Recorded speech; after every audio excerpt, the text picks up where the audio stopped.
Hello, my name is Isabella Maggard, and I'm an intern at the Wise County Extension Office this summer. So today the topic is woody plants, specifically vines. So a woody plant is any plant that produces wood as its structural tissue, and then it also has a hard stem. So you might notice in my other video about ground covers, they are also a type of woody plant. So vines in the landscape, vines are described as climbing or trailing plants, and they are important to the interests of any garden landscape. So each of these species have distinctive characteristics which make it suitable for certain locations. A lot of people, I feel like, have the misconception that vines are bad and that once you have a vine you can't get rid of it. So yeah, some vines can be aggressive, but with the proper care and maintenance, you can also have good vines. So how are vines useful? So some provide shade when trained over an arbor, like in the picture in this slide. Some are used to make a plain fence or an expanse wall look better. They can be useful to form a cascade of bloom on rough, steep banks while holding the soil in place, so they help with soil erosion. And they also offer a diverse visual qualities. They're known for their rich texture of foliage and their decorative habitat of growth and the beauty of their flowers. So why should you plant vines? You can do this to add height to an area. They require less space to grow. They also attract birds, butterflies, bees, and other pollinators. They can hide unattractive areas that somebody might not want someone else to see. They can also reduce noise, and they reduce air pollutants. So when you are selecting a vine to plant, you need to carefully review the needs of the area. So one thing you should do is to determine the number of hours of available sunlight. You need to determine the amount of space that's available. You will want to make sure to check for proper soil drainage. And then also select one that offers year-round interest to you. It could be the colorful blooms, interesting foliage or bark, or even a vibrant fall color. So vines are classified based on their method of climbing. So some climb by attaching small root-like appendages to the wall as a means of support. So an example of this is Boston ivy. Some climb by winding tendrils or leaf-like appendages around the object on which they are growing. So an example of this would be clematis. And then others climb by twining, and all vines actually do not twine in the same direction. So one vine could twine counterclockwise while another one would twine clockwise. And an example of this would be wisteria.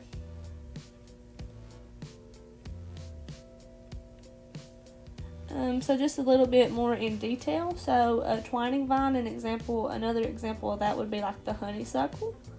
Tendrils, so this would be more along the lines of your grapevines and cucumbers. A clinging vine, an example of that would be a trumpet vine. And then a hooked vine, an example of that would be the climbing rose. So different types of vines, this is continued on. We have pruning, clinging, sprawling, and twining. We go into a little bit more detail about some of these in the next couple of slides. So pruning vines. So some vines do have an aggressive growth habit, and then pruning will help keep the plant healthy while also keeping it attractive and in the amount of space that you need it. So this thins out the interior stems and branches to allow more air and light exposure for a healthier plant. So dead or damaged wood does need to be removed. And to determine the best time to prune, you need to know when the vine blooms. So if a vine is spring flowering, then flower buds were formed in the previous late summer or early fall, and the best time to prune these would be immediately after they bloom in the spring. However, for all other vines, late winter is probably the best time to prune. So this is an example of pruning. So a simple definition of pruning is to basically just cut off the dead and unwanted parts of whatever you are pruning. So next on our list is clinging vines. They have a specialized growth called adventitious roots, and that act like suction cups. So these roots grow along the stems of the vine, and they can attach onto any surface they touch. We recommend you avoid using clinging vines on a wooden building or fence because it will damage the wood or cause it to rot due to excessive moisture. So examples of this would be the trumpet creeper, the crossvine, and even the climbing hydrangea. So sprawling vines. These tend to be very spreading, so they spread out a lot. They really don't have any type of natural support system, so they do need to be tied to a trellis or arbor for support. So an example of this would be the common rose. So twining vines. The stems of these vines twine around any available support system. So as I said once before, not all vines twine the same direction. Some can go one way while others go the other. These grow best on wires, trellises, or arbors. So an example of this is the Carolina jessamine. So one thing you want to be sure to know is how each vine climbs. This helps you determine the proper means of support for that specific vine. So when you are deciding on how to support your vines, the support system should be constructed with sturdy, durable materials.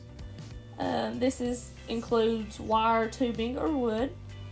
Copper or aluminum wire or tubing is preferred over other metals because these materials will not rust.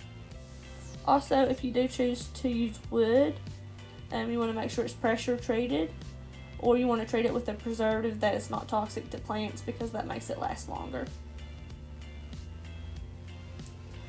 So cultivation. Most vines will quickly turn into a tangled mass of foliage over the ground if they are not given the proper means of support and a reasonable amount of care and maintenance. So it's always important to have a support system for any vine, as well as give it a lot of care and maintain it. So you can plant bare-rooted vines in the spring before new growth starts. This will help with that problem. Also, you can plant them in growing containers, and that can be planted anytime during the year.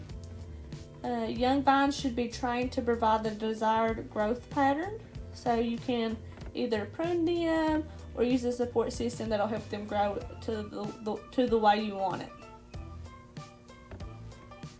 So cultivation continued. New stems may need to be fastened into position by tying. Also, they might need to be pruned because they grow rampant and appear overgrown. This will keep the plant within bounds and guide future growth. Also, if your vines are growing poorly, they should definitely be fertilized in early spring or late fall. You can use 1 cup of 5-10-5 or similar should be worked into the soil around each vine. So also, the last thing, vines may develop sparse foliage low on the trellis and a mass of foliage at the top. To prevent this, you may need to pinch back the terminal growth of the stems as they develop. This forces the branching and more uniform distribution of the foliage.